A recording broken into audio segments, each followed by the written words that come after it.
You're listening to Lake Hills Talks. This is Season 1, Episode 10, where my dad talks to Pastor Adam about his ministry and an exciting change in his role. Thank you for being here with me today, Adam. You are now 1 week removed from the end of your sabbatical? Yep, just 1 week away. Yep. Don't be nervous, but you're supposed to be amazing now, right?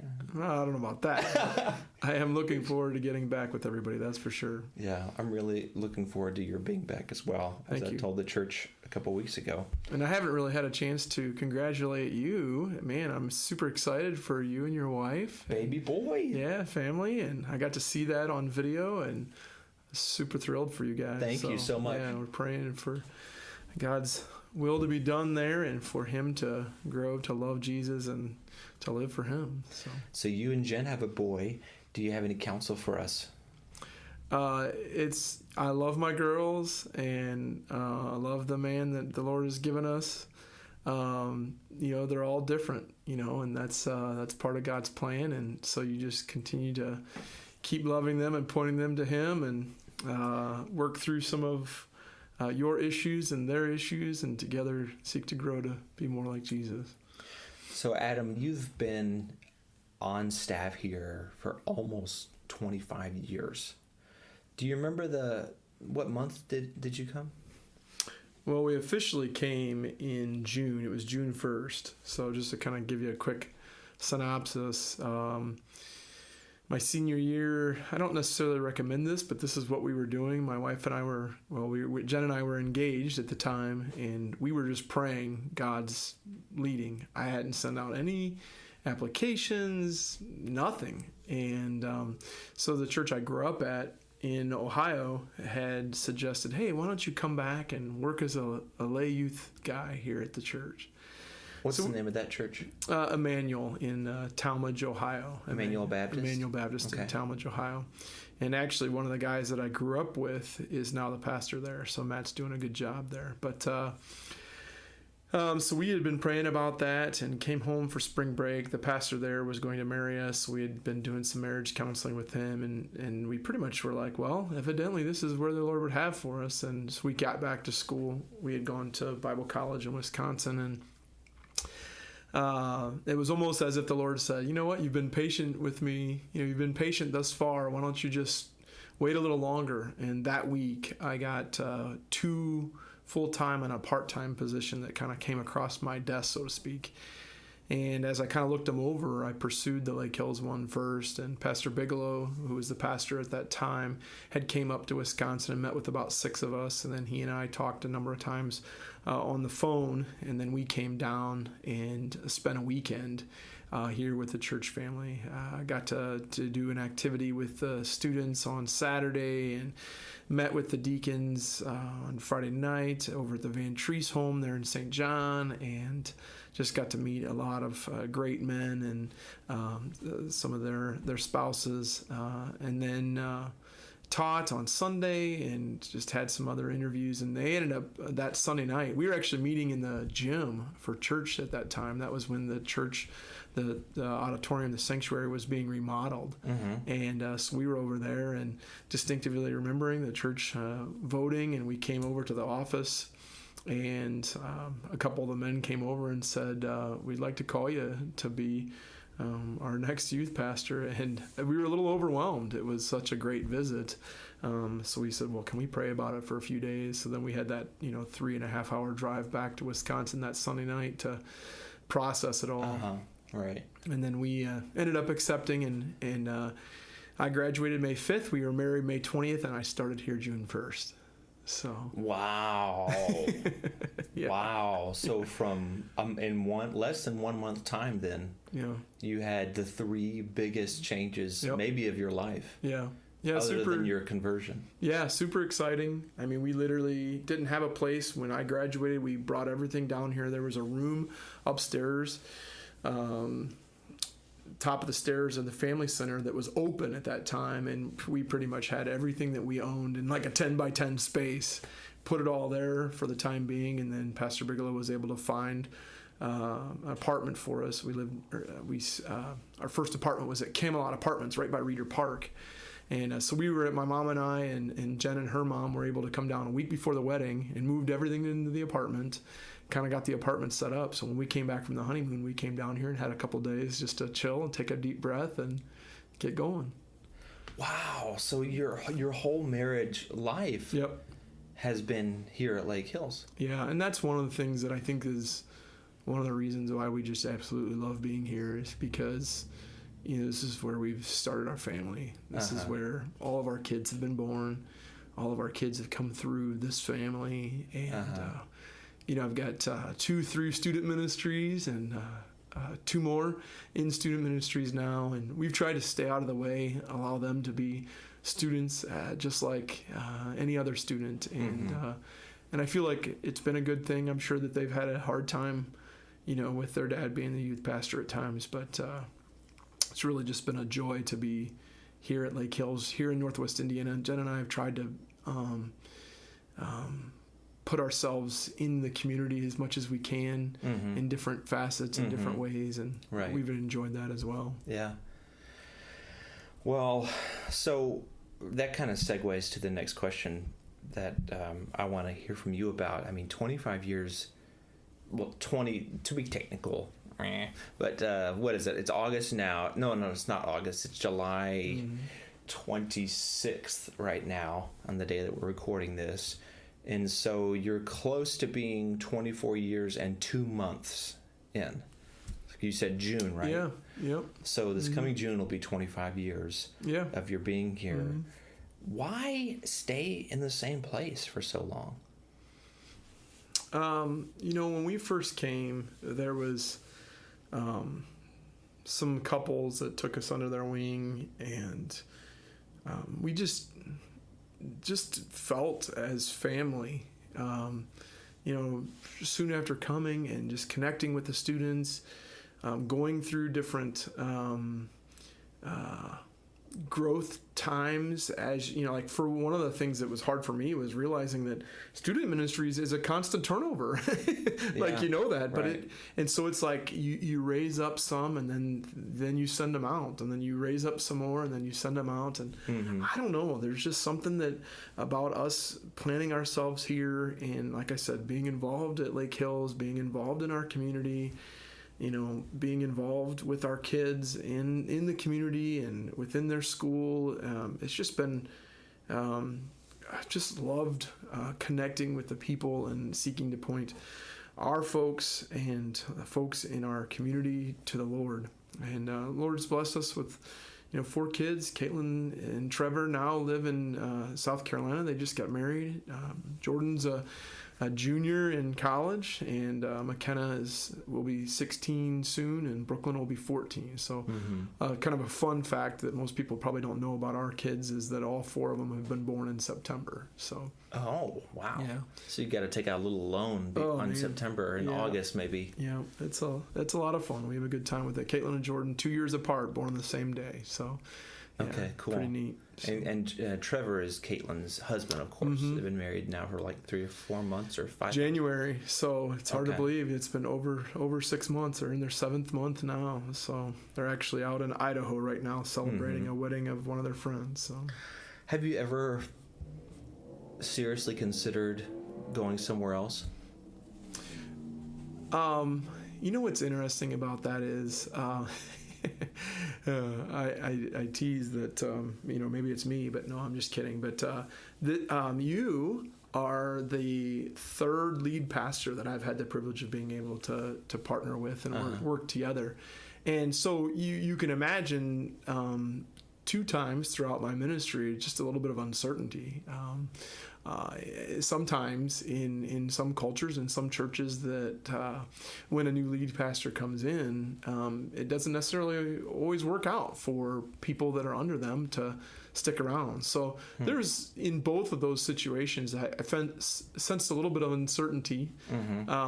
And so like he just kind of, what do you have in store, Lord? What's next on the horizon? Or but I've always had a sense of the Lord planting us here until He points us in a different direction. And, I think one of the reasons why, the sabbatical has been so good for me is because, and not of late, but in the last few years, there's been times where there's been some apathy, and you just kind of, if you're not careful, you can just get in a rut of doing what you're doing and doing the same. And it's like a refocus on the things of the Lord, a refocus on my own walk with Him and my purpose, and I've appreciated too, just our relationship as we continue to go forward and lead the church and lovingly point others to His purpose. And so I don't know if that fully answers your question, but I think that's kind of where I'm at. Yeah. When we first talked about how the little uncertainty that you had, you shared that with me whenever a few months into Lindsay and my being here, and my hunch is that kind of philosophy that says when the lead pastor, senior guy comes in, it's possible he could completely turn the staff completely over. That's foreign to me. Yeah. And thankfully it's been foreign to me as well. Okay, good. Yeah. But you've heard of that. Yeah, I've heard of happening. things like that. And you just, I think it all depends on the individual coming in. I think it all depends on the church family. Sure. So it's times of change are times of reevaluation for everyone. Yeah. And there's nothing wrong with that. I mean, I think there's nothing to say that,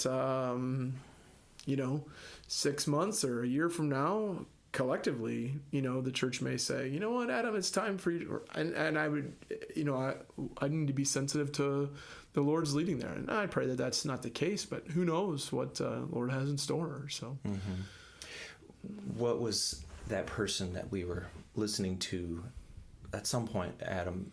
He was talking about how every pastor is an interim pastor. Oh yeah. In a way, I forget who said that, but that's true. In that, of course, an interim pastor. In case the listeners aren't familiar with that, that's a person who would come in and it's known that person is only going to be there temporary until they find a more full-time, long-term pastor. So that's what an interim pastor is. And the person we were listening to said, well, really every pastor is an interim pastor. Yeah. It's just that we just have different lengths. Right. And he's right about that when you talk about vocational pastors and even non-vocational pastors, which we might call elders. Even non-vocational pastors, we're only pastors until the Lord Jesus comes back or until people go to heaven. And then he's the face-to-face pastor. And of course, he's the shepherd now, right? He's the head of the church, and he's the lead pastor right now. But I think about that's humbling. Yeah, for sure. And I think about, the different folks who've served here so faithfully over the years, both from a pastoral standpoint and also from a leader within the body. And some have moved away, and some the Lord has led elsewhere, or some are now in glory. And I would say that's one of the things that the Lord has really just been challenging me with. And maybe I'll share this now, but it relates to what you were saying, is I just think it's so interesting when you think about the disciples, and Jesus came to them when his time came to spend time and to equip them and to prepare them for the work of the ministry. He said, come follow me. And they left everything behind. And the history behind that is pretty amazing to consider the fact that they weren't the elite of the elite.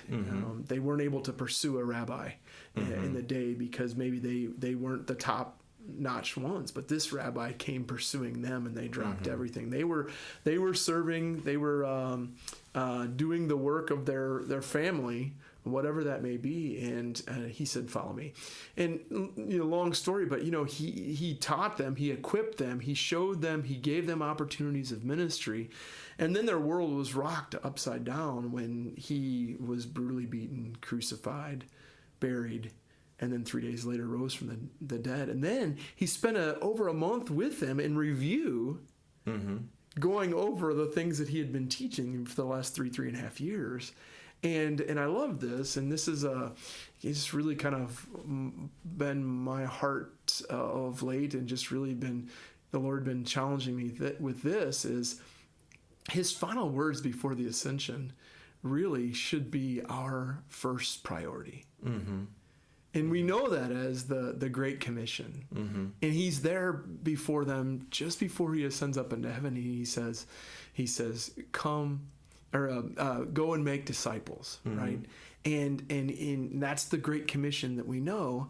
And I always think it's kind of comical, because the next phrase after he ascends up into heaven is the angels come and said, "Hey, why are you guys just gazing up into heaven?" It's almost like, "Hey, fellas, he's given you something to do. Go wait for the Spirit to come upon you and then be used of him." Yeah. And I always kind of chuckle whenever I read that, because it's like they're just like looking up like, "Wait, did this just happen? Right. What's going on here?" Uh-huh. And then, but anyways, it's cool when you think about this, is that the Spirit of God came upon them, and then God used them in tremendous ways to establish and start this church, the church. Mm-hmm. And individuals have been impacted from generation after generation after generation after generation after generation. And we're here today.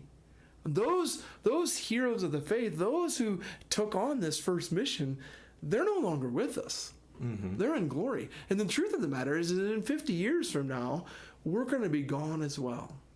So I'm going to die at 89? Well, I'm not saying exactly when you're going to die. Speak for yourself. Okay, let me rephrase that. I might live to 95. There's a good chance that 50 years from now, I'll be gone. You may still be here, and if you're still here faithfully serving, praise the Lord, you know. If I'm 89 and still pastoring, then somebody tell me it's time to hang it up. It's time to hang it up. But the whole point is, and I say all that to say this, and it reminds me of this when you brought up about intern pastors, is our role is to be equipping people to be doing the work of the ministry. Mm-hmm. And that same mission that he gave his followers back at the ascension mm-hmm. is the same mission he gives us today. And right. that we're to be carrying that out. And, because when we're in glory and the church is still here until Jesus returns, they're to still be carrying out that same mission. And so I was just thinking mm-hmm. about that. It's just that's one of our responsibilities as the church, not just as pastors, but as the church, as followers of Jesus Christ, is to be making disciples who then in turn make disciples, mm-hmm. which is pretty awesome to process and to think about mm-hmm. and consider. Mm-hmm. So we've been talking about, you and I have been talking about adjusting your role a little bit and what that might look like. And I mentioned this just a few minutes ago, that whenever there's change, it's a good time to reevaluate, to kind of put our cards on the table, so to speak, and kind of see who we have and what needs that are in the church right now. And one of the things that Pastor Phil had started not long before we got here was the church had kind of shifted from a Sunday school kind of model mm-hmm. to having life groups. There's still some classes that happen on Sunday mornings as well, but by and large, most of the groups that we have in our church are off-campus groups that we call life groups. And so when I first came, it was like, I'm trying to figure out, okay, what are these people's names? Okay, who's this guy? Is that guy a deacon or is he not? Okay, I don't know. Oh, that's that person's wife, all kinds of things. And then bank accounts, and then staffing, and figuring out where to get groceries, and all these kinds of things. Extremely overwhelming. It is extremely overwhelming right. the beginning. And, by the way, there's this whole ministry called life groups that you're supposed to be overseeing too. And I was like, So we had been talking about your taking over that part of the ministry for several months now, probably 6 months or more, mm-hmm. and just in conversation at least.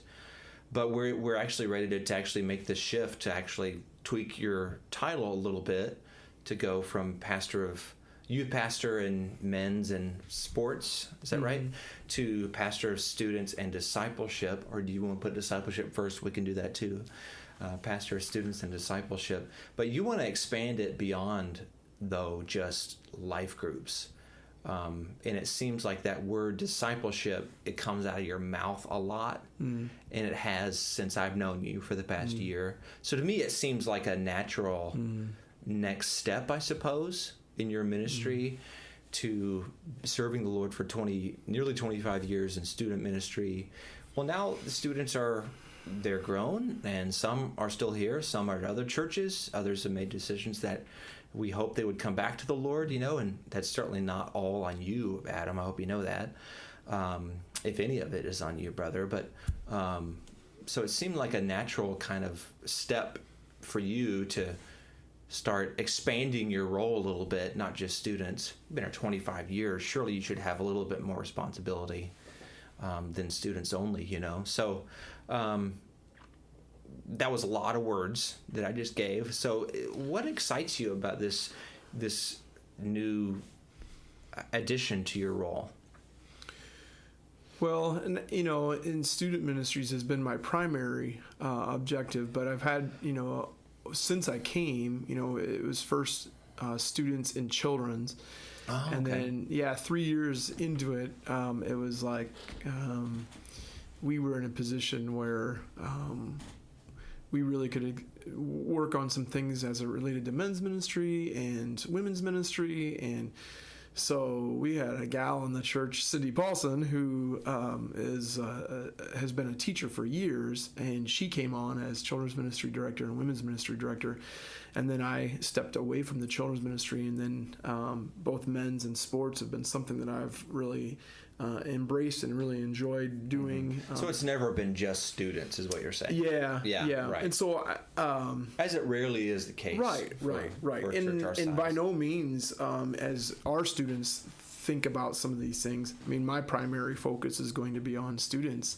But one of the things the Lord has really just been challenging me with is that if we're not careful, churches can be a mile wide and an inch deep. And I know your heart, and I know Judson's heart.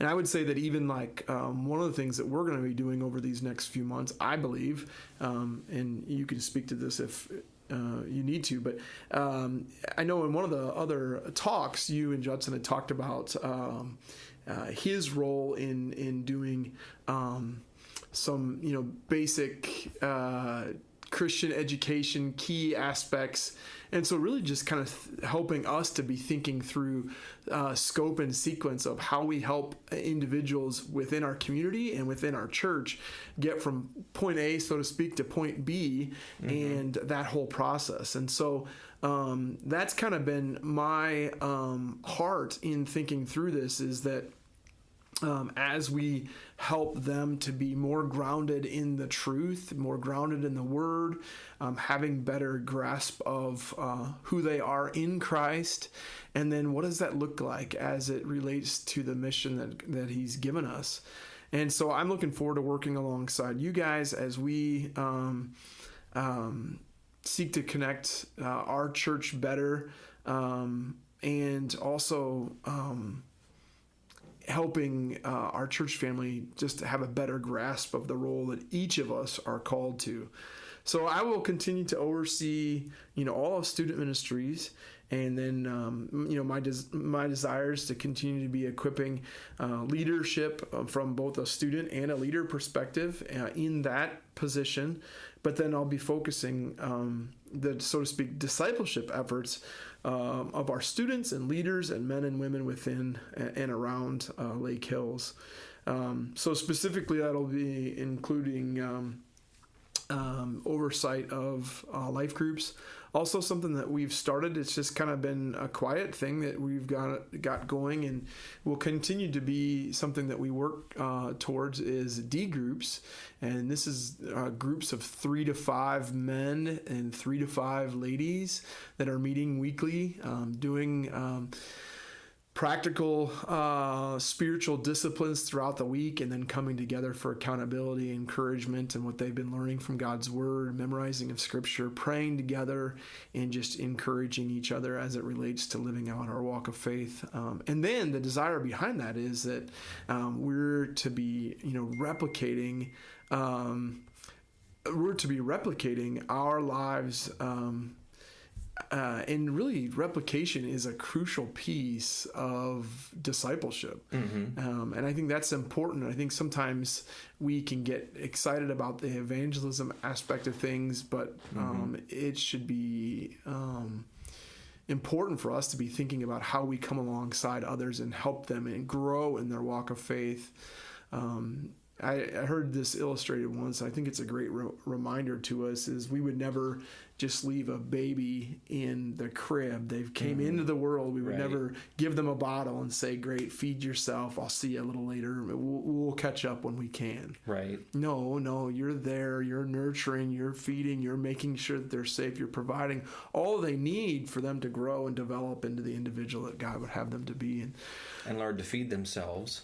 Right. Eventually. And then teach them to feed others. Yeah. No, that's a great way to look at the idea of discipleship. And so, I think a great question for us to think about and to consider is, how do we know when a disciple of Jesus Christ has arrived? Have you ever thought about that? How do we know that somebody is actually following Jesus? Yeah, how do we know that they've actually arrived at being a true follower of Christ and being mature as a follower of Him?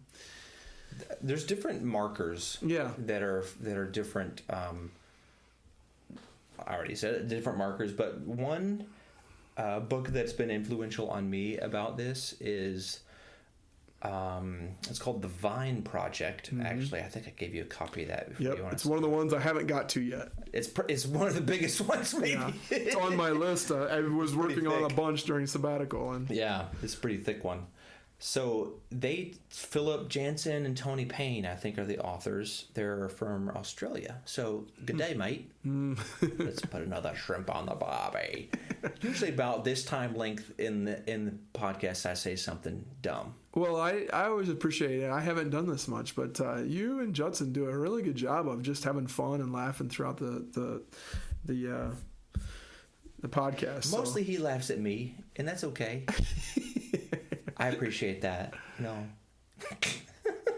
That's fun. All is well. So Philip Jansen, I think, and Tony Marshall, Colin, something like that. They talk about the 4 E's of discipleship. The first E is engaging people who are lost. And anytime you help them take a step closer to Jesus, well, you're helping them follow Jesus in a way. So that's the first one, engage. The second one is evangelize. And the third one is establish. And the fourth one is equip. I think anything on that spectrum where you're helping people take a step to the right toward Jesus and toward helping people make disciples, I think that's all part of discipleship. You think that's too broad, or do you think it's all post-conversion? No, I think that's a great point, and it's interesting because I think as we spend time with folks, you kind of have this discipler, disciplee type of process. And I heard someone say this once, and I think it's a good way for us to think about this, is when the disciplee becomes the discipler, you know that they're moving in the right direction. Right. And this is another really powerful thing. And I would say that I don't know if I necessarily have this yet, but I have at different times in my life, is that somebody said that we should all have a Paul and a Timothy in our life. So somebody that's pouring into us. Like Paul poured into Timothy. Yeah, and then somebody that we're pouring into. Like Paul did for Timothy. Yeah. And so 222 is, I remember years ago, probably back during COVID, I had an opportunity to preach a series, and it was on the Paul-Timothy relationship. And part of kind of my takeaway for everybody was, hey, who's your 222? And that passage, 2 Timothy 2:2, and I'll start in verse 1, but it says, "You then, my child, be strengthened by the grace that is in Christ Jesus. And what you've heard from me in the presence of many witnesses, entrust to faithful men who will be able to teach others also." And I see this really as a almost five, I don't know if I would say generational, but it's like there's 5 relationships seen here. And the 5th one people don't necessarily see because you look at... Which is us? Well, yeah, you could actually say that too. But I was saying even before, when Paul came to Christ, right, there's that encounter that Paul had on the Damascus Road where he encounters Christ. So it's Jesus to Paul, Paul to Timothy, Timothy to others who then can teach other faithful individuals. And so there's this reminder of this process that is going on and how each are a part of this process, and it continues on. So I have heard that passage, 2 Timothy 2:2, specifically applied to encourage pastors to raise up other pastors. I think Judson and I talked about this maybe at some point. But so here's Paul. He's talking to Timothy. Yeah. And Timothy is overseeing the church in Crete, I believe. And maybe I'm getting Titus mixed up with that. No, Ephesus. Timothy's in Ephesus. And he's appointing elders. And then he says, what I've told you, and he's uses the word men. Yeah. Give it to other men so that they might be help others. So mumbled over my words horribly there, but maybe I'll delete it. So Timothy is to raise up other pastors. The principle, though, of what you're getting at is still the same. Oh, for sure. And is still within the DNA of what discipleship is all about. Right. In other words, if we're not helping the people that we're discipling to actually start making disciples themselves, then our job is not yet done. For sure. Right? Yeah. No, I think that's a great point. And I think it's such a great reminder to us is that, we only have so much time here on this earth. Those last few breaths that we've been enjoying, we'll never get those back. And so really helping us to rest in the purpose that he's given us and be careful. I think the enemy does a really good job of getting us distracted by all kinds of different things. And they could even go into idols, but I think even sometimes those distractions get us off track of what's most important. I don't know how many, moments I can look at in my own life and say, boy, those are just wasted moments that were not a part of the equipping process that he's called each of us to. I think it's interesting as we were thinking about discipleship and if I remember right, the term Christian is only found a couple times, 2 or 3 times in the New Testament. But the idea of disciple or discipleship, which means to follow or learner. A learner. Or I've also heard this, and I really like this idea when you think about this, apprentice. Is found almost 300 times. In the New Testament? Yeah. Wow. And so with that being the case, I think, and this is something that has really just been challenging to me, is if we're not careful, the almost like pray this prayer and then come to church mentality is something that we have to be very careful of, and helping individuals understand that you've been called by God to be a follower of Jesus Christ. He says, come follow me. Right. I've done the work. And it's only by God's grace and through faith in what Christ has done for you that you have eternal life. And now he's called you to himself and to be about his purpose. A book that talks about the connection between the word Christian and disciple and shows that it's the same thing. Yeah. It's the same person. A Christian is a disciple. A disciple of Jesus is a Christian. And if you call yourself a Christian, but you're not following Jesus, you're not an actual Christian. And a book that really clarified that for me, it was really helpful. It's called Discipleship by Robert Piccirilli. Stretching out. Yeah, I usually try to do a little bit of that. My shoulder thanks me later. Yeah. I'm older than you are, though, so I should stretch more than you. Not long ago, I had the chance to spend some time with Curtis Munday, who oversees our disc golf course as part of his ministry at Lake Hills Baptist. And here we are getting ready to start hole 1, which is just to the left of the Family Center. What are you, like 25? 16. 16? You got married? You've been married a year and you're 16. This is Indiana. You never know. Right. That's right. It's a distant relative. Oh, so now it's too young and in the family. Okay. No, 27. 27. Okay. Curtis is married to Laura. They've been married not much longer than a year. They both work in physical therapy. Curtis's parents are Brian and Sandy Munday, who are also faithful, wonderful people, part of our church. What are you throwing here? This is a time lapse. Time lapse. It is a distance driver. Probably too fast to be thrown on this hole, but I throw it anyways. I love this disc. All right, time lapse. Let's see what happens.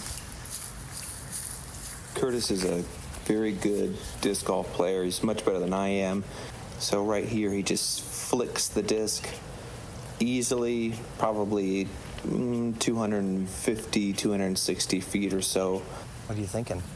I'm thinking that's decent. It's not bad at all. No, not bad. I thought it was good.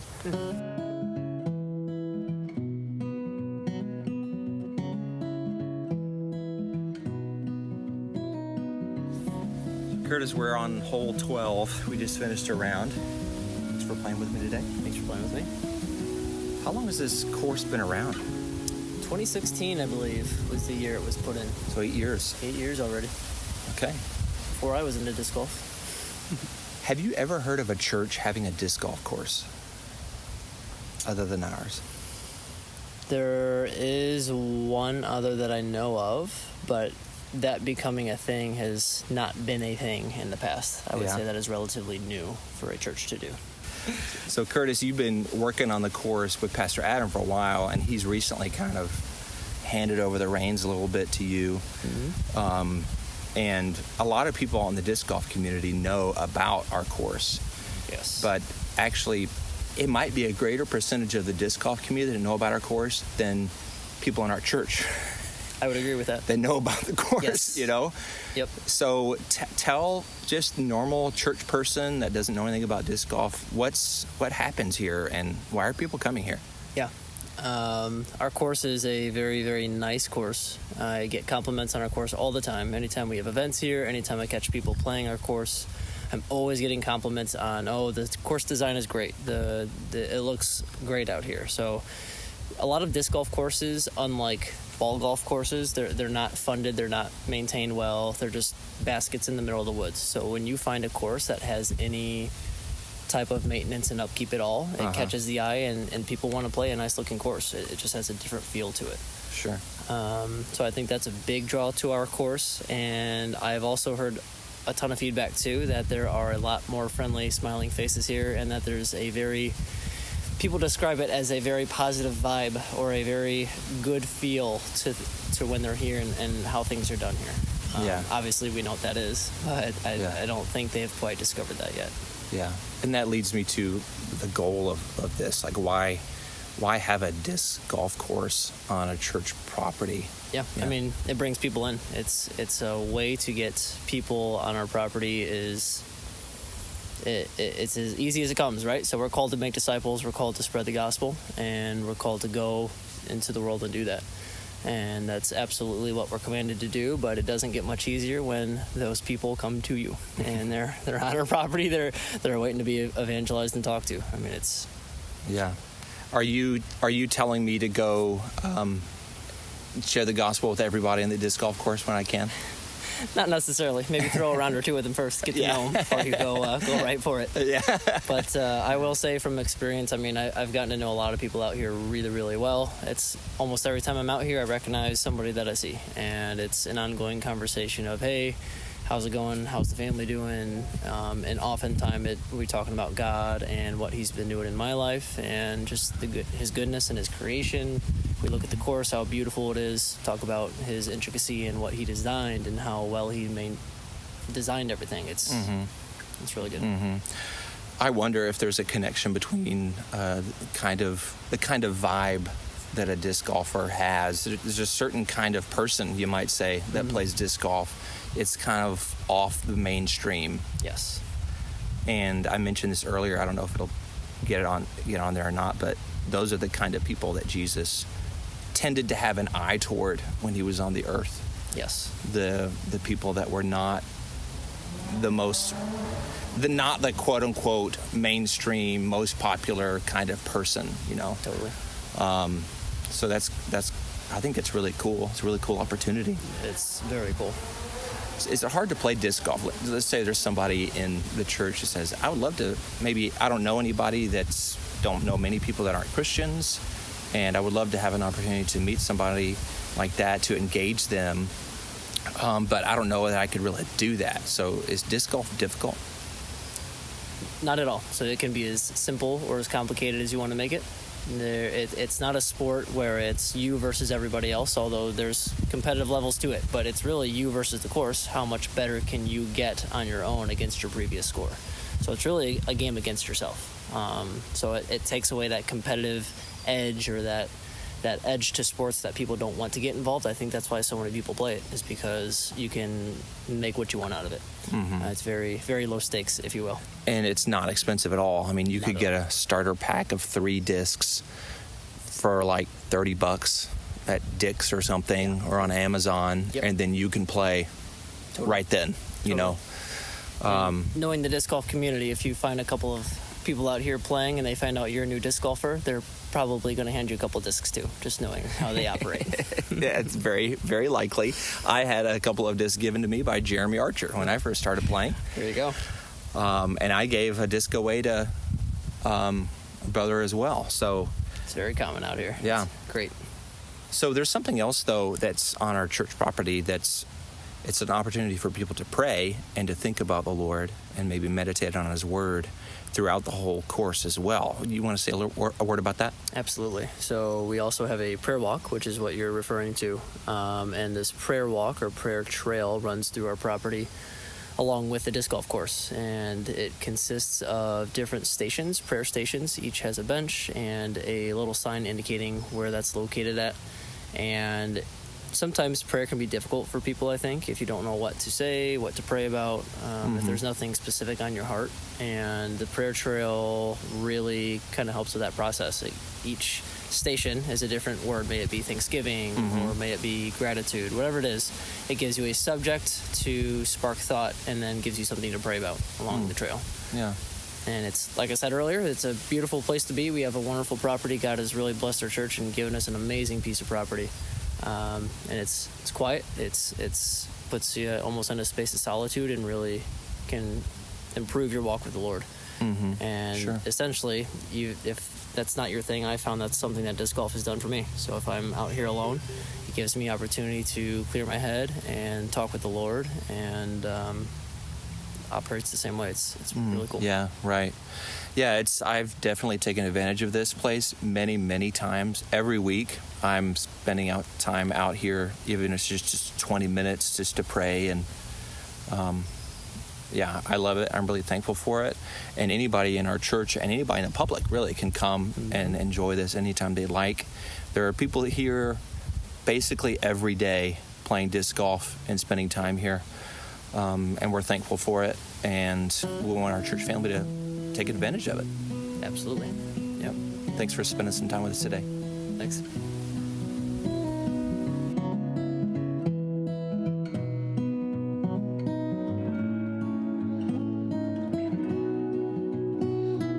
Can I talk specifically now about life groups and D groups? Sure. Somebody might hear about a D group. It's kind of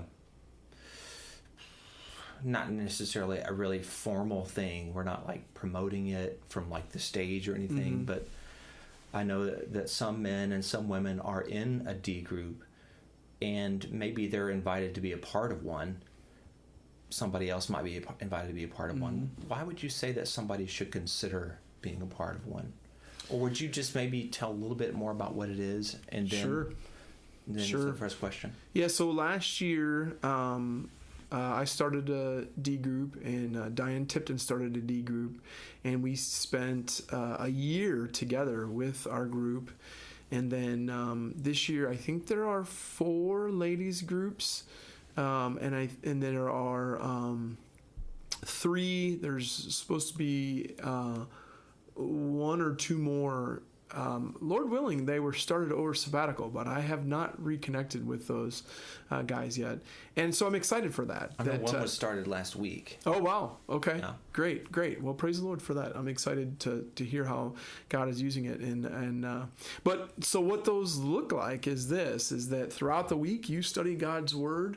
And then you jot down some Hear Journals. Hear Journals are just an opportunity for you to highlight a portion of the passage that you've read, for you to go through and explain what is going on there, give some context of the situation, and then the application of that, and then what's our response? It might be a prayer. It might be some practical things that you want to work on. So you work on a Hear Journal a little bit, and then you come together when you discuss once a week, and you share your Hear Journals. You pray together. You memorize a verse together. You go through some accountability questions. So I would say, and we're going to talk more about, so to speak, scope and sequence, but it's one of the most intimate groups that we have here at Lake Hills right now. And I think a lot of the Bible studies and some of the ladies' Bible studies, but because you're 3 to 5, you're really getting close with those individuals and being more real and authentic with them. How frequently do they meet? They meet once a week, yeah, and usually an hour to an hour and a half. Our group meets at 5 in the morning on Wednesdays, So it could be different times throughout the week. Correct. Or any location. Yep. We meet at a restaurant. There's some that meet in the Student Center lobby.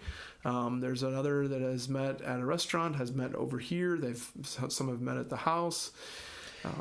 Are there Denny's here? Have you ever heard of Denny's? Yeah, I don't know if there used to be one down in Maryville, near the mall, but it's not there anymore. And there are a few. There's a reason, probably. But we may not want to go there, though. The place that your group meets is kind of like the Denny's of Northwest Do Indiana. we really want to throw them under the bus right now? I just did. It's an opportunity to love on guys, and it's been neat too for us to be able to connect with the same waitress every day. Absolutely.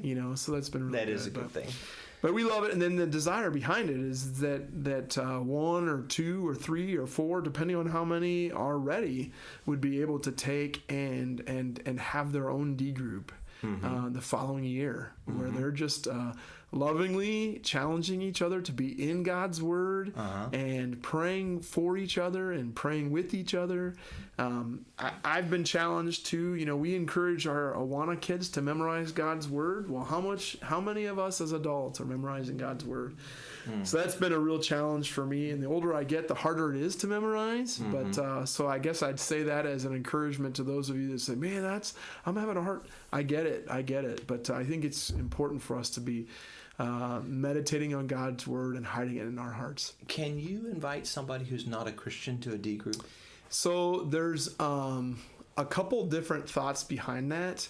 And I think, yes, you could. And I actually know of a D group that has had some unbelievers in it, and it's tweaked a little bit. But it oftentimes becomes a lot more conversational, and it's an opportunity for this individual to kind of process and think through, and be searching God's Word as well. So, Okay. Thank you for sharing that. For sure. So, why should somebody be part of a life group? Well, and we're going to talk more about this later on. But one of the things about We are. Well, there's things that you want to talk about. No, I didn't mean that. I'm saying I kind of felt like you were my dad there a little bit. No. We're going to talk about this a little later. You wait till we get home. You know what I mean? Has your dad ever said that to you? Oh yeah, exactly. Yeah, Absolutely. for sure. And you know what? I know I am a little bit older than you, but for years I was the young guy on the block, and so now hey, it's a new ball game. It is, but you're still the man. So I appreciate your leadership. I'm a man. Here. Thank you so much for acknowledging not only my age but my gender. That's funny. That's funny. No, what I mean by that is that there'll be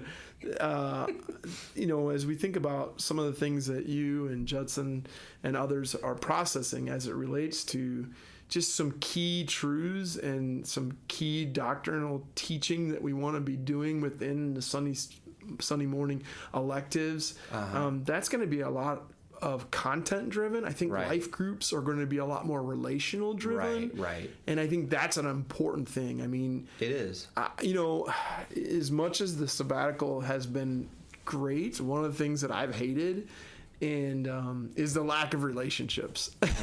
So I've tried to, when I've been out and about in other areas, other states or other communities, I've tried to connect with men, just to be able to have some relationships with them, and so I think it's super vital and it's super important.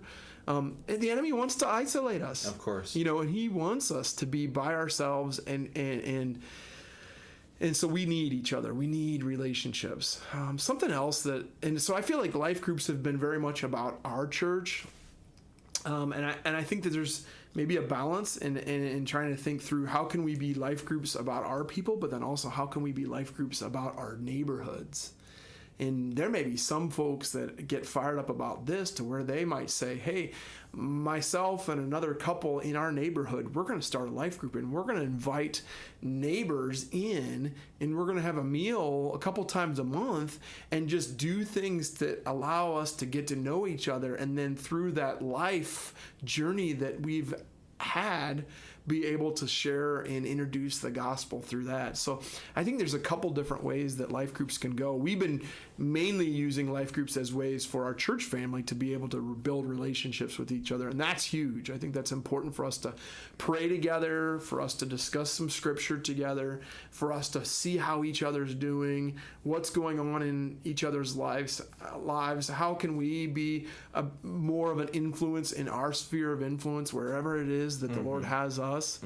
And so, yeah, for sure, I think anyone that's coming to Lake Hills should be connected to a life group. Pastor Adam, I've got one question more, at least until I think of another one. So you know that we have been talking with the deacons about elders and what is an elder, and you've read those books along with us. So what are your thoughts on that? The whole eldership conversation at Lake Hills. I think scripturally it's taught throughout it, and I think even as you even gave testimony of just a few minutes ago, your heart is preaching God's word, and the position of lead pastor can be a little bit overwhelming at times.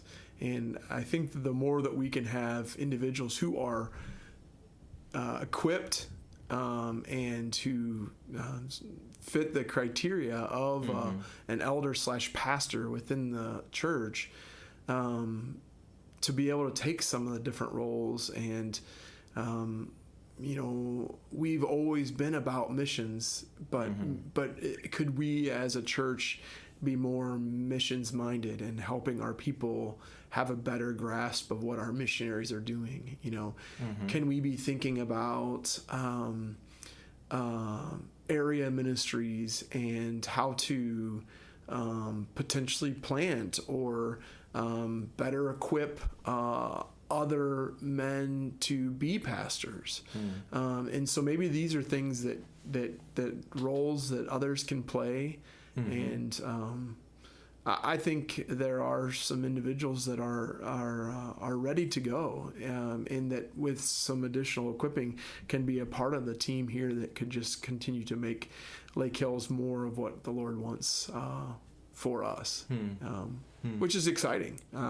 It is exciting. I'm thrilled for that possibility of others coming alongside us and helping us in this process that he's called us to. Will it be an adjustment for you, PA, with, for those of you that are listening who don't know, the students primarily call you PA, right? They don't call you Pastor Adam. Most of them don't, right? I actually think Mrs. I don't know this for sure, but I'm almost positive that Mrs. Young's daughter, Sarah, first started calling me that. Yep, years ago. What do you know? It's kind of come full circle now with Sarah coming back, being part of our church. Yeah. It was a really cool moment at the last concert of prayer where we all gathered around Sarah and laid hands on her. And all we did, I called it the East Tennessee prayer style, where we all prayed out loud for her. Yeah.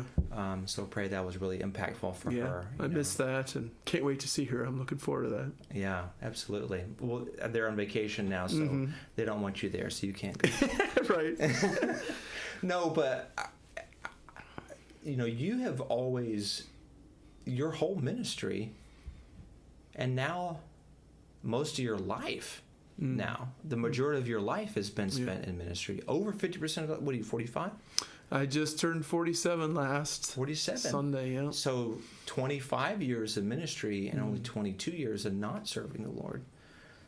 And what I see in local churches is shared pastoral authority, shared pastoral oversight. But you've been spending 24 plus years kind of being underneath a little bit the authority of somebody else. That's just one day I'll grow up and be a real pastor. Yeah. No, what I'm saying is sorry, that was a little tongue-in-cheek there. I know. Yes, I know. Well, for everyone else, they may or may not know what that means. So what I'm saying is that's going to be an adjustment for you that I hope to just be like, hey, your voice matters just as much as mine does in this. So come on, say what the Lord's laid on your heart, and you're not a mini pastor. You're not a miniature pastor. Yeah, I appreciate in the that. New Testament, a pastor is a pastor. Period. But there might be some adjustment for you, like because you've been doing this, like I said, 25 years. There's certain habits, things that you probably don't even think about when you're maybe deferring, when maybe you don't really need to be deferring in that case. Well, and you and I have any talked thoughts about that? Yeah, you and I have talked about that even over the last year. The year that you've been here, just because things that I've done in the past. And I appreciate, you've kind of helped me think through that. Well, that's not something that you necessarily have to, we don't need to always discuss those things, or it has to be. So it's just, some good reminders. And no, I'm just looking forward to, I appreciate the fact that we're, working well together. Not that I didn't work well together with Pastor Phil and Pastor Bigelow. We did, but I just think the opportunity that we have to be able to, partner with others as well, and to help ease the burden with having other qualified individuals to be able to partner together. And for us to build a gospel community amongst ourselves and our relationship is really important for me and you, and whatever other pastors the Lord, by His grace, allows our church to acknowledge, who maybe already serve in that way, or maybe others that the Lord wants to bring. For us to have a godly gospel community in ourselves is really important for our own soul's sake, but also as a model for the church. So I think that could be a really beautiful thing, and I look forward to what God does in that. Right. Yep. Same with me. I'm excited about that same thing.